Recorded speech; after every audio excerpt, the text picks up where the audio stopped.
వందే మాత్రం. నేను మీ journalist Navata. Welcome to R Voice. రాజకీయాలలో నైతికత సరికొత్త మార్పు అంటూ ఢిల్లీ నుంచి పంజాబ్ దాకా ఊదరగొట్టిన ఆమ్ ఆద్మీ పార్టీ అసలు రంగు త్వరలోనే బయటపడింది. పంజాబ్ ముఖ్యమంత్రి భగవత్ మాన్ కు ఇప్పుడు రాష్ట్ర ప్రయోజనాల కంటే వచ్చే ఎన్నికల్లో ఓట్లు ఎలా రాబట్టుకోవాలనే ఆరాటమే ఎక్కువైనట్లు కనిపిస్తుంది. పంజాబ్ సాంప్రదాయ సాంస్కృతిక మూలాలను పక్కన పెట్టి కేవలం ఓటు బ్యాంకు రాజకీయాల కోసం అక్కడ వేగంగా విస్తరిస్తున్న మత మార్పిడులకు పరోక్షంగా ఊతమిచ్చేలా ఆపు ప్రభుత్వం అడుగులు వేస్తుందనే విమర్శలు వెల్లువెత్తుతున్నాయి. క్రైస్తవ కమ్యూనిటీ భవనాల నిర్మాణం కోసం భగవత్ మాన్ ప్రభుత్వం ఏకంగా 15 కోట్లకు పైగా నిధులను కేటాయించడం ఇప్పుడు పంజాబ్ రాజకీయాల్లో పెను దుమారం రేపుతుంది.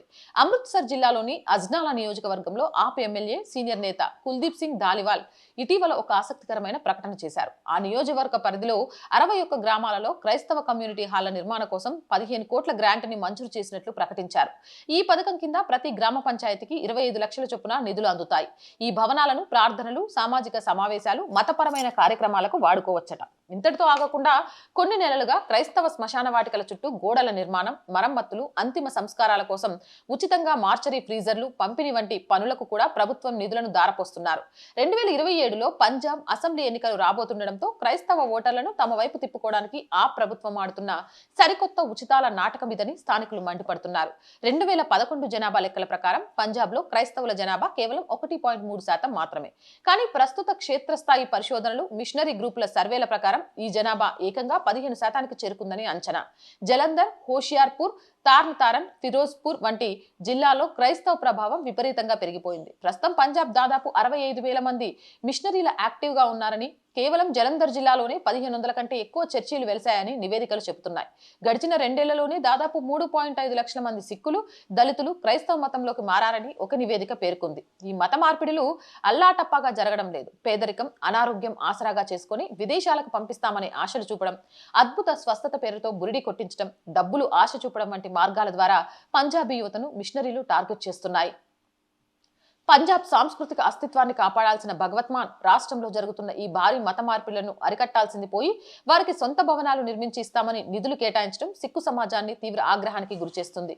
సిక్కుల అత్యున్నత ధార్మిక సంస్థ అయిన అకాల్ తఖ్త్ జతేదార్ ఇప్పటికే ముఖ్యమంత్రి భగవత్ మాన్ ను గురుద్రోహి, ఖల్సా పంత్ విరోధి అని ప్రకటించారు. ఒకవైపు సిక్కు గురువుల చిత్రాలపై మద్యం చల్లినట్లు ఉన్న వీడియో వివాదం, దానికి సంబంధించిన ఫోరెన్సిక్ రిపోర్టును మార్చడానికి పంజాబ్ పోలీసులు 10 లక్షల లంచం ఇచ్చారనే ఎఫ్ఐఆర్ వివాదం మాన్ ను వెంటాడుతున్నాయి. సొంత రాష్ట్రంలోని మెజారిటీ ప్రజల సెంటిమెంట్లు దెబ్బతిని ప్రభుత్వంపై తీవ్ర వ్యతిరేకత ఉన్నప్పటికీ ఆప్ సర్కార్ మాత్రం అవేవి పట్టించుకోకుండా కేవలం మైనారిటీల ఓట్ల వేటలో బిజీగా గడుపుతున్నట్టుగా తెలుస్తోంది. ఇక దళితులు, మజ్హాబీ సిక్కులు ఎదుర్కొంటున్న సామాజిక వివక్ష, ఆర్థిక వెనుకబాటుతనం వంటి నిజమైన సమస్యలను పరిష్కరించడంలో ఆమ్ ఆద్మీ పార్టీ ఘోరంగా విఫలమైంది. వారు ఎదుర్కొంటున్న సమస్యలను పరిష్కరిస్తే మత మార్పిడులు ఆగుతాయి. కానీ ఆ ప్రభుత్వానికి సమస్యలు తీరడం కంటే ఆ సమస్యల ఆధారంగా పబ్బం గడుపుకునే మిషనరీల మద్దతు పొందడమే ముఖ్యం కాబోలు. పంచాయతీ భూములు, ప్రైవేటు స్థలాలపై ఆధారపడకుండా క్రైస్తవ సంస్థలకు శాశ్వత భవనాలు కల్పించడం ద్వారా గ్రామాన మిషనరీ కార్యకలాపాలు, చంగై సభలు మరింత సులువుగా సాగడానికి భగవత్ మాన్ స్వయంగా ఎర్రతివాచి పరుస్తున్నారనే విమర్శకుల వాదన. ఢిల్లీలో ఒకలా, పంజాబ్ లో ఒకలా ద్వంద్వ విధానాలు పాటించే ఆమ్ ఆద్మీ పార్టీకి పంజాబ్ సాంప్రదాయాలు, సామాజిక సమతుల్యత కంటే తాత్కాలిక రాజకీయ ప్రయోజనాలే పరమావధి అని ఈ నిధుల కేటాయింపు నిరూపిస్తుంది. ప్రజల సమస్యలను గాలి కొదిలేసి మత మార్పిడులను ప్రోత్సహించేలా వ్యవహరిస్తున్న ఆ ప్రభుత్వానికి 2027 ఎన్నికల్లో పంజాబ్ ప్రజలు ఎలాంటి గురపాఠం చెప్తారో వేచి చూడాలి.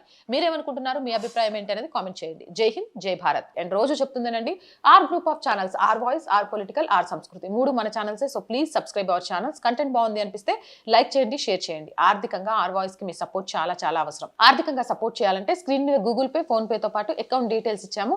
మీకు తోచిన సహాయాన్ని అందించవచ్చు. వ్యాపార ప్రకటనల కోసం 8328500576 నెంబర్ని సంప్రదించండి. జై హింద్, జై భారత్.